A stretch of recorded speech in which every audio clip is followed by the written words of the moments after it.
바로 세례라는 것입니다. 유아 세례로 부모의 믿음 가운데 교회 안에 들어온 분이 계실 것입니다. 청년 시절에 신앙을 고백하며 또 세례를 받고 이 자리에 계신 분도 계실 것입니다. 어떤 분은 성인이 되어서 오랜 방황 끝에 주님께 돌아와 세례를 받으셨을 수도 있습니다.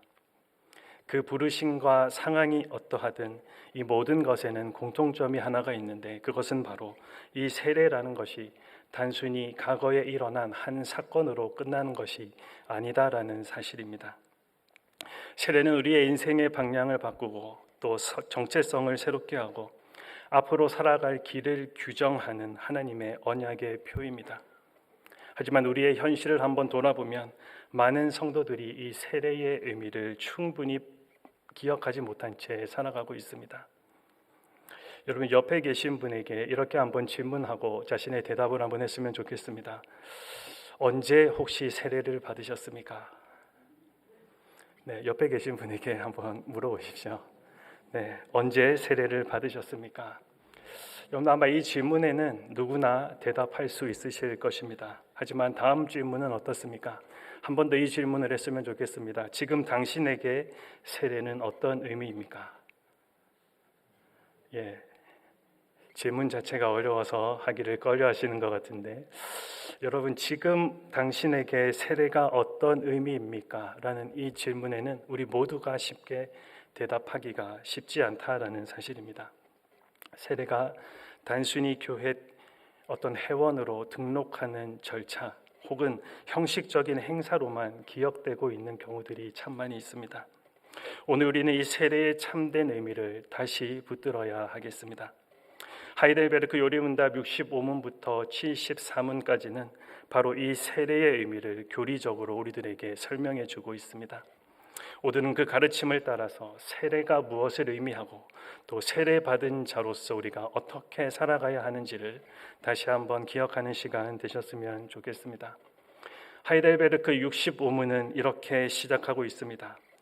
우리는 오직 믿음으로만 그리스도와 그의 모든 은혜에 참여할 수 있는데, 그렇다면 그 믿음은 어디에서 오는 것입니까? 우리에게 있는 믿음이 어디에서 출발하느냐, 어디에서 비롯되고 있느냐, 우리들에게 질문하고 있는 것입니다. 여러분의 대답은 어떻습니까? 여러분들의 대답을 한번 정리해 보시면서 우리 신앙의 선배들이 적어놓은 답을 한번 같이 읽어보겠습니다. 성령에게서 옵니다. 성령은 거룩한 복음 선포를 통하여 우리 마음속에 믿음을 불러일으키며 성례를 통해 그 믿음을 굳세게 하십니다. 여기서 우리는 우리의 신앙생활을 지탱하는 두 기둥이 있음을 보게 됩니다. 그것은 바로 말씀과 성례라는 것입니다. 말씀은 귀로 듣는 복음이고 성례는 눈으로 듣는 복음입니다. 말씀은 들려오고 성례는 우리 눈에 보여지기 때문에 그렇습니다. 먼저 말씀이 우리 귀에 들려오는 복음임을 사도 바울은 로마서 10장에서 우리들에게 이렇게 말해주고 있습니다. 그러므로 믿음은 들음에서 나며 들음은 그리스도의 말씀으로 말미암느니라. 우리의 믿음은 어디에서 비롯되는 것인가? 우리가 가끔 질문해 볼 때가 있습니다. 하지만 우리가 다 알고 있는 것처럼 믿음은 인간의 노력이나 결단에서 오는 것이 아닙니다. 성령께서 역사하실 때 주어지는 하나님의 선물입니다. 그래서 에베소서 2장 8절에서는 이 사실을 이렇게 정리해 놓았습니다. 너희는 그 은혜에 의하여 믿음으로 말미암아 구원을 받았으니 이것은 너희에게서 난 것이 아니요 하나님의 선물이라. 그러니까 믿음이라는 것은 인간의 능력이나 자격의 결과가 아니다라는 사실입니다. 다시 말해 우리가 믿고 싶다고 해서 누구나 믿을 수 있는 것이 아니라는 사실입니다. 성령께서 복음을 통해 역사하실 때 우리 마음에 믿음이라는 것이 생깁니다. 바로 그 이유로 믿음을 하나님이 주신 선물이라고 우리들에게 말해주고 있습니다. 그러니 이 말씀이라는 것은 신앙의 출발점이요 기초입니다. 이것이 신앙의 첫 번째 기둥이 됩니다. 하지만 하나님은 우리의 연약함을 너무나도 잘 알고 계십니다. 그러기에 말씀만 주신 것이 아니라 함께 주신 것이 있는데 바로 성례라는 것입니다. 그러면 우리의 다음 질문은 자연스럽게 성례가 무엇인가 이어지게 됩니다. 66문에서 이렇게 정리해 놓았습니다. 우리 답을 한번 같이 읽어보겠습니다. 성례란 눈으로 볼 수 있는 거룩한 표시이며 날인으로 하나님께서 제정하신 것입니다. 하나님은 이 성례 시행을 통해 복음에 약속한 것을 더욱 충만하게 선언하고 확증하십니다. 그 복음 약속은 그리스도께서 십자가에서 단번에 제사를 드려 이루신 것으로 하나님께서 은혜로 주신 죄사함과 영원한 생명입니다. 그리고 그 성례가 구체적으로 무엇을 말하는지 68문에서 다음과 같이 정리했습니다. 바로 세례와 성만찬이다. 보이지 않는 은혜를 붙들기 어려워하는 우리 인간들이기에 하나님은 성례라는 눈에 보이는 확실한 증거를 보여주셨다라는 사실입니다. 고린도전서 11장 26절은 성찬을 우리들에게 설명하면서 이렇게 말씀하고 있습니다. 너희가 이 떡을 먹으며 이 잔을 마실 때마다 주의 죽으심을 그가 오실 때까지 전하는 것이라. 복음은 그리스도의 죽으심, 즉 십자가의 제사가 성도에게 구원의 유일한 증거가 됨을 우리들에게 알려주고 있습니다. 이 약속을 들었을 때 믿든지 아니면 거부하든지 우리는 둘 중에 하나를 선택해야 합니다. 그런데 성도가 이 복음을 받아들이기로 결정하였다고 하더라도 그의 믿음이 약하기 때문에 항상 어떤 증표를 함께 요구합니다. 이런 연약함을 아시는 하나님께서 성례를 표와 인으로 우리들에게 허락해 주셨다라는 사실입니다. 표라는 것은 보이지 않는 것을 분명하게 보여주는 역할을 하고, 인이라는 것은 그것이 진실이라는 확신을 우리들에게 더해줍니다. 하나님께서 말씀과 성례를 주신 이유는 우리의 눈과 귀와 그리고 몸 전체로 그 은혜를 붙잡게 하시려는 하나님의 의도가 숨어져 있다라는 사실입니다. 우리가 이것을 출애굽 사건을 통해서 정확하게 알 수 있습니다. 하나님은 이스라엘 백성들에게 단지 내가 너희를 구원하겠다 말로만 하시지 않으셨습니다. 실제로 이스라엘을 애굽에서 이끌어내시고 그리고 그들을 가로막고 있던 홍해를 가르시며 백성들이 그 물을 건너도록 해주셨습니다. 바울은 이 사건을 고린도전서 10장에서 이렇게 해석하고 있습니다. 우리 조상들이 다 구름 아래에 있고 바다 가운데로 지나며 모세에게 속하여 다 구름과 바다에서 세례를 받고, 지금 이스라엘 백성들이 출애굽하여서 홍해를 건너는 이 사건을 세례와 동일시하고 있다라는 사실입니다. 여러분, 애굽의 입장에서 지금 홍해를 건너려고 한 이스라엘 백성들을 바라보면 물속으로 들어가는 모습입니다. 하지만 그 애굽의 반대편에서 이스라엘을 바라보는 백성들의 모습으로 보면 그들이 다시 살아서 올라오게 되는 것을 보게 됩니다. 바로 이 세례라는 것, 세례가 물속에 들어가서 다시 나오게 되는 이 사건의 원형이 바로 출애굽 이 사건에 들어가 있었다라는 사실입니다. 그러니까 지금 하나님께서는 그 말씀과 함께 실제 사건이 함께 일어나며 그들의 믿음을 세워가고 계시다라는 것입니다. 오늘날 우리에게도 하나님은 이 말씀과 성례를 함께 주셔서 우리의 신앙의 실제를 붙들어가고 계십니다. 성례는 새로운 의뢰를 더해주는 것이 아닙니다.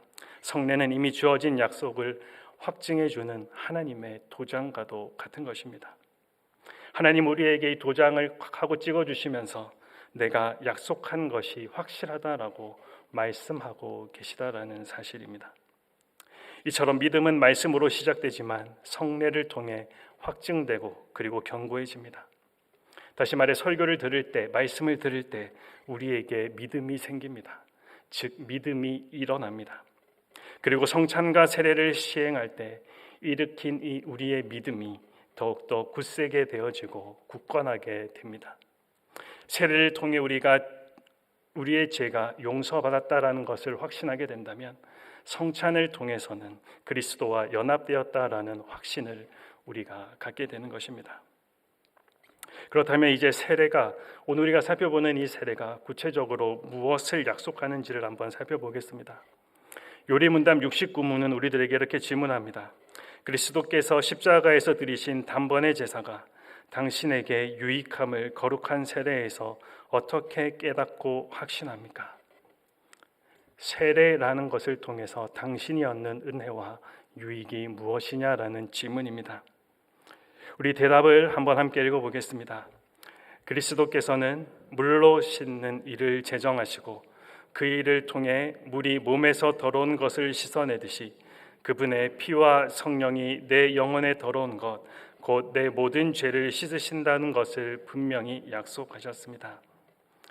세례는 우리 죄가 씻겨졌음을 분명하게 말해줍니다.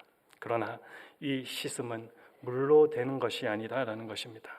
그러면 무엇으로 되는 것입니까? 오직 예수 그리스도의 피와 성령으로 된다, 우리들에게 이야기해주고 있습니다. 그래서 이어지는 70문에서 이렇게 질문합니다. 그리스도의 피와 성령으로 씻김을 받는다라는 것이 무슨 뜻입니까? 대답을 이렇게 하고 있습니다. 그리스도의 피로 씻김 받는다는 것은 십자가의 제사에서 우리를 위해 흘린 그분의 피로 말미암아 은혜로 하나님이 주시는 죄사함을 받았음을 뜻합니다. 그리고 성령으로 씻김을 받았다는 것은 우리가 성령으로 말미암아 새롭게 되고 그리스도의 지체로 거룩하게 되어 더욱더 죄에 대해서는 죽고 거룩하고 흠없는 삶을 살도록 이끄심을 뜻합니다. 길게 기록되어 있지만 이것을 요약하면 세례가 주는 두 가지 은혜가 있음을 우리들이 알 수 있습니다. 첫째는 죄사함입니다. 세례는 우리가 그리스도의 피로 죄사함을 받았음을 확증하고 있습니다. 사도행전 22장 말씀을 보시면 일어나 주의 이름을 불러 세례를 받고 너의 죄를 씻으라. 세례를 받는 것과 죄를 씻음 받음이 같은 의미로 사용되고 있습니다. 즉 세례는 우리가 용서받았음을 보이는 은혜의 표가 된다라는 사실입니다. 또 한 가지 은혜는 새 사람이 되었다라는 사실입니다. 세례는 우리가 성령의 능력으로 새롭게 되었다라는 사실을 분명하게 보여줍니다. 그래서 골로새서 3장 9절에서 10절 말씀은 이렇게 말씀합니다. 너희가 옛사람과 그 행위를 벗어버리고 새 사람을 입었으니 이는 자기를 창조하신 이의 형상을 따라 지식에까지 새롭게 하심을 입은 자니라. 세례는 단순히 제사함의 약속에 그치는 것이 아니라 세례는 우리를 새로운 삶으로 이끄는 하나님의 은혜의 선언이 담겨져 있음을 우리들에게 알려주고 있습니다. 그럼 우리들에게 질문이 하나 생깁니다. 세례의 물이 실제로 죄를 씻어줍니까? 그것이 72문의 질문입니다. 여러분은 어떻게 생각하십니까? 우리가 세례를 받을 때 받게 되는 그 물이 실제로 우리의 죄를 씻어주느냐라는 질문입니다. 우리 대답을 같이 한번 읽어보겠습니다. 아닙니다. 오직 예수 그리스도의 피와 성령만이 우리를 모든 죄에서 깨끗하게 합니다. 요리문답 72문은 이렇게 대답합니다. 아닙니다. 오직 예수 그리스도의 피와 성령만이 우리의 죄를 씻습니다. 아무리 깨끗한 물이라고 할지라도 우리의 죄를 씻을 수는 없다라는 사실입니다. 물은 물일 뿐입니다. 그렇다면 그 죄를 씻는 것은 도대체 무엇입니까? 오직 예수 그리스도의 보혈뿐입니다. 요한일서 1장 7절이 우리들에게 분명하게 증언합니다. 그 아들 예수의 피가 우리를 모든 죄에서 깨끗하게 하실 것이요. 그러나 하나님은 바로 그 무력해 보이는 물을 사용하십니다.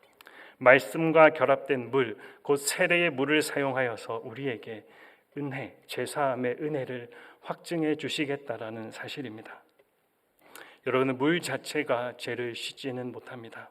하지만 하나님께서 그 물에 약속의 말씀을 더하셨을 때 그 물은 단순한 물이 아니라 은혜의 표가 된다라는 사실입니다. 하나님은 그 물을 사용해서 우리가 실제로 죄 씻음을 받은 것처럼 확신하게 하셨습니다.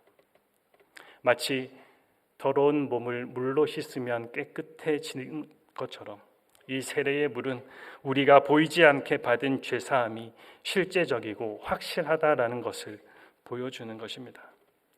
그래서 요리문답 73문은 우리들에게 이렇게 다시 질문합니다. 그러면 왜 성령께서는 세례를 중생의 씻음과 죄의 씻음이라고 부르십니까? 그러면서 답에는 하나님께서는 그것에 타당한 이유가 있다라고 설명하며 우리들에게 알려줍니다. 물 자체가 능력이 있어서가 아니라 하나님께서 그 물을 사용해서 우리에게 약속을 인치시고 우리의 연약한 믿음을 붙들어 주셨기에 성경은 이 세례를 중생의 씻음 또는 죄 씻음이라고 부르고 있는 것입니다. 사실 다른 종교에서도 세례와 비슷한 정결 예식들이 있습니다. 그들도 물로 몸을 씻으며 정결을 상징합니다. 그렇다면 차이가 무엇이겠습니까? 그 차이가 분명하게 드러나는데 바로 삼위 하나님의 이름입니다. 예수님께서 말씀하시기를 아버지와 아들과 성령의 이름으로 세례를 주라 말씀하셨습니다. 세례의 주체가 바로 삼위 하나님이시다라는 사실입니다.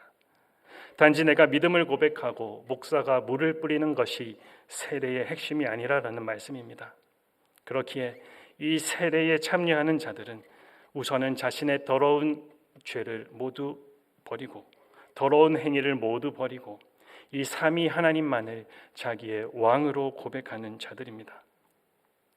주님의 이름은 다른 어떤 곳에서보다 이 세례식에서 가장 거룩하게 여김을 받게 됩니다.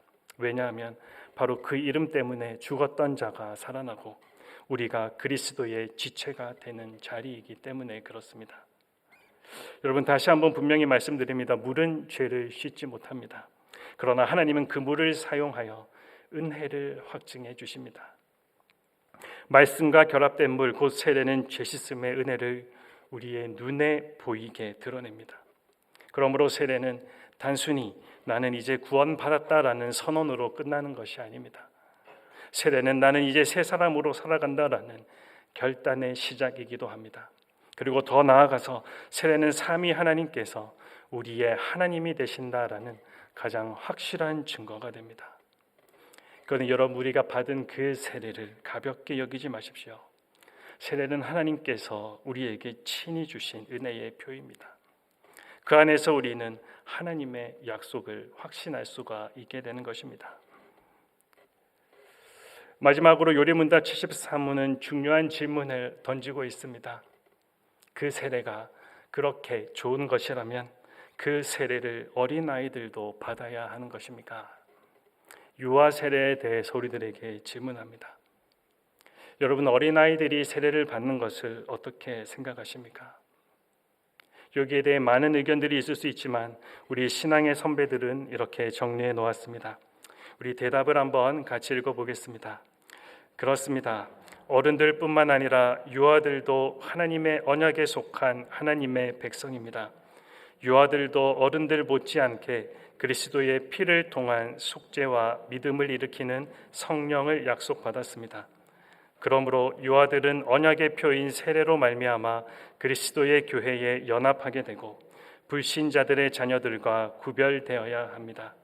이것이 구약에서는 할례를 통해 이루어졌으나 신약에서는 세례로 바뀌어 제정되었습니다.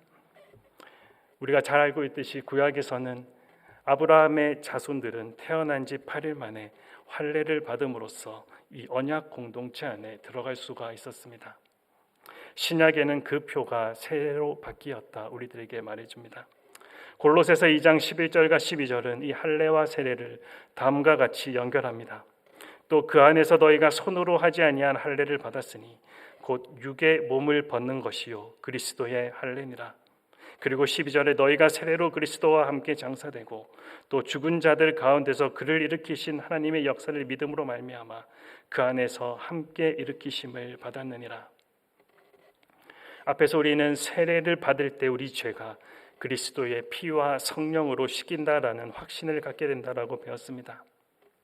성경은 무엇보다 세례를 중생의 씻음과 죄를 씻음이라고 우리들에게 표현하고 있습니다.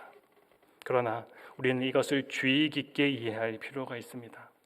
왜냐하면 어떤 이들, 특별히 로마 가톨릭 교회는 세례가 바로 죄사함 그 자체라고 주장하고 있기 때문입니다. 이런 잘못된 교리에 대해 요리문답 72문에서는 세례가 죄 씻음 자체가 아니라 오직 그리스도의 피와 성령만이 우리를 모든 죄에서 깨끗하게 한다라고 선언했습니다. 다시 한번 강조하지만 세례는 우리 죄가 씻긴다라는 것을 가장 확실하게 보여주는 표입니다. 하지만 세례는 죄 씻음 자체가 아니다라는 사실입니다. 세례는 죄 씻음에 대한 약속이라는 사실입니다. 이 구분은 유아 세례를 이해하기 위해 매우 중요합니다. 만약 이 세례가 로마 카톨릭이 이해하고 있는 것처럼 죄 씻음 자체라면 유아들도 죄 아래에서 태어나기 때문에 구원을 받기 위해서는 반드시 세례를 받아야 합니다. 단정적으로 말해서 그들이 세례를 받지 못하고 죽게 된다면 천국에 갈 수가 없다라는 사실입니다. 이런 생각 때문에 천주교회는 아이가 태어날 때 응급 상황이 발생한 경우에는 그 산파에게 사제를 대신해서 아이에게 세례를 줄 수 있도록 조건적 세례를 허용한 기록들이 존재하기도 합니다. 이런 모습들은 어떤 모습 때문에 생각 때문에 그렇습니까? 죄 씻음 자체와 약속을 구분하지 못한 데서 비롯한 생각입니다. 그러면 우리에게 질문이 생깁니다. 세례가 죄 씻음 자체도 아니고 유아들에게 구원을 주는 것도 아니라면 꼭 세례를 줄 필요가 없지 않느냐라는 질문입니다. 물론 세례가 유아들의 죄를 씻지는 않지만 그렇다고 해서 유아들에게 세례를 주지 않아도 된다라는 말은 아닙니다. 왜냐하면 유아들에게도 죄 씻음에 대한 약속은 반드시 필요하기 때문입니다. 요리문답은 유아들이 세례를 받아야 하는 이유를 두 가지로 설명해 주고 있습니다. 그 중 하나가 바로 유아들에게도 그리스도의 피에 의한 그 속죄와 믿음을 일으키는 성령이 약속되었기 때문이라고 설명합니다. 즉 베드로가 십자가의 복음을 설교하였을 때 수많은 사람들이 양심의 가책을 받아서 우리가 무엇을 해야 할까 베드로에게 물었습니다. 그때 베드로가 이렇게 대답합니다. 사도행전 2장 38절입니다. 세례를 받고 제사함을 받으라. 그리하면 성령의 선물을 받는다. 그리고 다음 절에 이 약속은 너희와 너희 자녀와 모든 먼데 사람 곧 주 우리 하나님이 얼마든지 부르시는 자들에게 하신 것이다. 그들이 이러한 약속을 정말로 받았다라는 것을 가시적으로 보여주는 것이 바로 세례라고 말하고 있습니다. 사도 바울도 베드로가 전한 이 동일한 복음을 같이 전하고 있습니다. 사도행전 16장을 보면 빌립보 간수가 복음을 믿고 그 집이 다 세례를 받는 장면이 나옵니다. 이때 간수가 내가 어떻게 하여야 구원을 얻을 수 있습니까? 라고 부르짖자 바울이 다음과 같이 대답합니다. 주 예수를 믿으라. 그리하면 너와 내 집이 구원을 받으리라. 이 말에서 우리는 구원에 관하여 중요한 사실 한 가지를 알 수 있습니다. 적어도 구원은 개인적인 것을 넘어서 공동체 차원에서 이루어진다라는 사실입니다. 개인뿐만 아니라 가정 전체, 공동체 전체를 언약 안에서 부르시고 하나님이 아이들까지도 언약 공동체에 포함시키심을 우리들에게 보여주고 있는 말씀입니다. 그리고 이 세례라는 것이 이 사실을 가장 분명하게 보여주는 외적인 표지가 됩니다. 그리고 믿는 자들의 자녀들에게 유아 세례를 꼭 시행해야 되는 또 다른 이유 한 가지는 유아 세례야말로 그들의 정체성을 확신하는 자리이기 때문에 그렇습니다. 성경에 따르면 모든 인간은 다 아담의 범죄 안에 태어납니다. 우리는 이것을 원죄라고 부릅니다. 따라서 한 아이가 출생을 하면 죄인 한 명이 더 태어난다라고 보아도 될 것입니다. 그렇다면 믿는 자녀들의 자녀가 태어나는 것이 불신자와 똑같은 죄인이 한 명 더 증가하는 것으로 보아야 하겠습니까? 아니면 믿는 자들의 자녀들은 그들과 다른 무언가가 있다라는 말입니까? 이 질문은 유아 세례와 관련된 핵심적인 질문 중에 하나이기도 합니다. 74문은 유아들이 세례를 받아야 하는 이유 중에 하나로 그들도 부모와 마찬가지로 하나님의 언약과 교회에 속하였기 때문이다라고 대답합니다. 그리고 좀 더 상세하게 설명합니다. 유아들은 언약의 표인 세례로 말미암아 그리스도의 교회에 연합하게 되고 불신자들의 자녀들과 구별되어야 합니다. 여기서 주목하게 되는 두 가지 표현이 있습니다. 바로 언약과 교회라는 단어입니다. 하나님은 인간과 언약을 맺으실 때 1대1로 맺지 않으셨습니다. 예수 그리스도를 먼저 선택하셨고 그리고 예수 그리스도에 속한 모든 자들과 관계를 맺고 계십니다. 아브라함의 예를 통해 우리는 이것을 확인할 수가 있는데 창세기 17장 7절에서 하나님이 아브라함에게 약속하실 때 이렇게 말씀하십니다. 내가 내 언약을 나와 너 및 내 대대 후손 사이에 세워서 영원한 언약을 삼고 너와 내 후손의 하나님이 되리라. 이 언약 관계 안에 자녀들도 포함된다라는 사실입니다. 이러한 관계로 맺어져 있기에 우리들의 자녀들은 불신자와 구별된 거룩한 자들이 됩니다. 또한 교회에 속하였다라는 것도 우리 자녀들에게 있어서는 대단히 큰 복입니다. 교회에 속해 있기 때문에 무엇보다 그들은 교회 안에서 주의 교훈과 훈계로 양육될 것입니다. 세례를 통해서 약속을 받았기 때문에 말씀을 듣고 믿음을 가지게 되면 그 세례 때 받았던 그 약속을 실제로 그들이 받게 된다라는 것입니다. 이것을 통해 기억해야 할 사실은 유아들도 엄연히 그리스도의 지체라는 사실입니다. 아무리 어려서 먹고 자고 우는 것밖에 하는 것이 없어 보일지라도 그 아이는 우리 교회의 회원이고 소중히 여김을 받아야 할 존재다라는 사실입니다.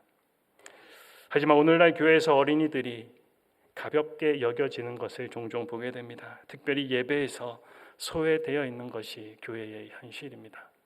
어른들은 아이들의 미성숙함을 오래 기다려주지 못합니다. 하지만 예수님은 늘 그들을 부르시고 가까이 하셨습니다. 그렇다면 우리도 그들을 가까이 하고 관심을 가져주어야 할 것입니다. 그들을 위해 함께 기도해야 할 것입니다. 왜냐하면 그들도 우리의 지체이기 때문입니다. 유아 세례는 무엇보다 부모들에게 강력한 의무를 요청합니다. 세례를 받게 하는 것으로 부모의 의무가 끝난 것이 아니다라는 사실입니다. 유아 세례를 받았다라는 말은 그 아이가 불신자들의 자녀들과는 다르다라는 것을 의미합니다. 그렇다면 실제로 우리는 그들을 다르게 키워야 하는 것입니다. 그들에게 믿음을 주는 것은 하나님만이 하실 수 있는 일이지만 그들로 하여금 하나님의 말씀을 듣게 하고 그들에게 기독교적 가치관을 심어주는 것은 부모의 신성한 의무가 됩니다. 자녀에게 온갖 좋은 것을 선물하고 잘해주려고 하는 것이 부모의 마음 아니겠습니까?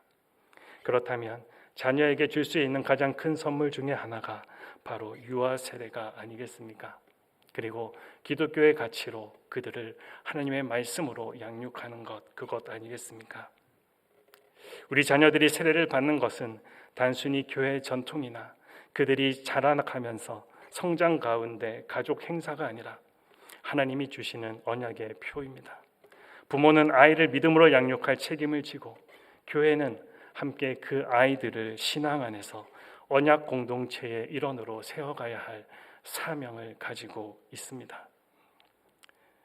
오늘 로마서 6장 4절 말씀은 이렇게 마무리됩니다.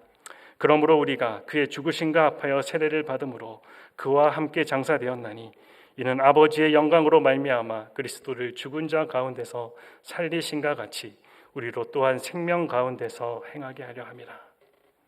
세례는 또한 우리로 새 생명 가운데서 행하게 하려 함이다. 다시 한번 말씀드리지만 세례는 과거의 사건이 아닙니다. 세례는 오늘 우리의 삶을 규정하는 정체성입니다. 세례는 매일 우리들에게 이렇게 말씀하고 있습니다. 너는 옛사람이 아니다. 너는 새 사람이다. 너는 그리스도와 함께 죽었고 그와 함께 살아났다. 따라서 세례는 단순히 기억하는 것이 아니라 우리가 매일 살아내야 하는 부르심이다라는 사실입니다. 우리가 잘 아는 마틴 루터는 자신이 유혹을 받을 때마다 이렇게 외쳤다라고 합니다. 나는 세례받은 사람이다. 죄와 싸울 때마다, 유혹이 다가올 때마다, 세상의 가치관에 흔들릴 때마다 이 세례를 여러분 꼭 기억하십시오. 어느 시골 마을에 한 신실한 목사님이 계셨습니다. 어느 날 죄책감에 눌려 괴로워하는 한 성도가 이 목사님을 찾아옵니다. 목사님, 저는 도저히 제 죄를 잊을 수가 없습니다. 세례를 받았지만 여전히 과거가 저를 붙잡고 있습니다. 그러자 이 목사님께서 이 성도를 데리고 강가로 나아갑니다. 그리고 이렇게 말했습니다. 여기 제가 종이를 드릴 테니 당신의 죄책감을 이 종이에 한번 써보십시오. 그러자 그 성도는 종이에 자신의 후회와 죄들을 써내려가기 시작했습니다. 그리고 다 써내려간 그 종이를 다시 이 목사님에게 전달합니다. 그러자 이 목사님이 그 종이를 그 강가에 던지며 다음과 같이 말합니다. 보십시오. 강물이 당신의 종이를 흘려보냈듯이 그리스도의 피가 당신의 죄를 씻어 주셨습니다. 당신은 이미 세례를 받았습니다. 하나님은 당신을 새 사람으로 부르셨습니다. 그러니 이제 지나간 것을 다시 붙잡지 마십시오. 여러분, 우리의 죄는 강물보다 더 크신 그리스도의 은혜 속에 이미 씻겼습니다. 저와 여러분도 세례받은 사람들입니다. 죄에 대하여 죽고 새 생명으로 살아가야 되는 사명이 우리들에게 있습니다. 그러나 실제 삶으로 한번 들어가 보면 우리는 이 고백을 가볍게 여기고 싶은 유혹들을 마주하게 됩니다. 많은 사람들이 이렇게 말할지 모릅니다. 그렇게 깨끗한 삶을 사는 것이 무슨 의미가 있습니까? 그냥 자기가 하고 싶은 대로 행복하게 그렇게 사는 것이 더 좋지 않습니까? 물론 그렇게 생각할 수도 있습니다. 하지만 그것은 짐승처럼 더러움에 개의치 않고 사는 것과 다를 바가 없는 모습입니다. 예수님께서 비유하신 것처럼 짐승들은 자신이 토한 것을 또 먹는 것을 전혀 개의치 않고 살아갑니다. 우리가 더러움을 피해야 하는 가장 큰 이유는 더러운 사람은 무엇보다 식사에, 잔치에 초대를 받지 못하기 때문입니다. 우리는 이 사실을 마태복음 22장의 한 비유에서 보게 됩니다. 어떤 왕이 자기 아들을 위해 잔치를 열고 손님들을 초대하는데 참석자 중에 어떤 이들이 쫓겨남을 당합니다. 그 이유가 무엇입니까? 그들이 예복을 입지 않았기 때문이었습니다. 이것은 우리 성도의 삶에 지금도 그대로 적용됩니다. 우리에게 주어진 구원은 왕이 베푸신 잔치에 참여하는 것입니다. 여기에는 깨끗한 예복을 준비한 사람들만이 들어갈 수가 있습니다. 요한계시록 7장에 보니 흰옷 입은 자들이 나오는데 그들은 어린 양의 피에 그 옷을 씻은 자들이다라고 우리들에게 소개합니다. 이렇게 정결하게 된 옷을 입은 자들만이 천국 잔치의 기쁨을 누릴 수가 있다라는 사실입니다. 그런데 여러분, 오직 예수 그리스도께서 이 예복을 준비하십니다. 갈라디아서 3장 27절 말씀입니다. 우리 한번 다 같이 읽어보겠습니다. 누구든지 그리스도와 합하기 위하여 세례를 받은 자는 그리스도로 옷 입었느니라. 세례를 받은 자는 그리스도로 옷 입었느니라. 예수 그리스도의 피와 성령으로 씻겨주시는 것은 세례받는 순간만이 아니라 평생토록 그 효력이 지속됩니다. 그러기에 우리는 다시 이 세례를 기억해야 합니다. 세례는 단순한 물의 예식으로 끝나는 것이 아닙니다. 세례는 물로 시작되는 새 생명의 선언입니다. 그러기에 오늘 우리가 다시 결단해야 할 것이 있습니다. 세례받은 자답게 살게 하여 주시옵소서. 죄에 대해 죽고 의에 대해는 사는 자로 살아가게 하여 주시옵소서. 그 하나님의 은혜를 붙들고 새 생명 가운데 살아갈 수 있도록 주님 도와주시옵소서. 우리의 힘으로는 이 결단을 지킬 수가 없습니다. 그러나 세례의 주체이신 삼위 하나님께서 오늘도 우리를 붙들고 계십니다. 그분의 이름으로 시작된 새 생명은 결코 무너지지 않을 것이다 라는 사실입니다. 이제 우리는 이 새 생명 가운데 행해야 합니다. 죄의 지배에서 점점 더 벗어나고 그리고 하나님께 순종하며 성령의 인도하심을 따라 세상 속에서 빛과 소금으로 살아가야 합니다. 그것이 바로 세례의 은혜에 합당한 삶의 모습입니다. 이 세례를 소중히 붙들고 다시 되새기며 여러분들의 남은 생에 이 예수 그리스도를 따라 살아가는 은혜가 우리 모두에게 있기를 축복합니다. 기도하겠습니다. 주님,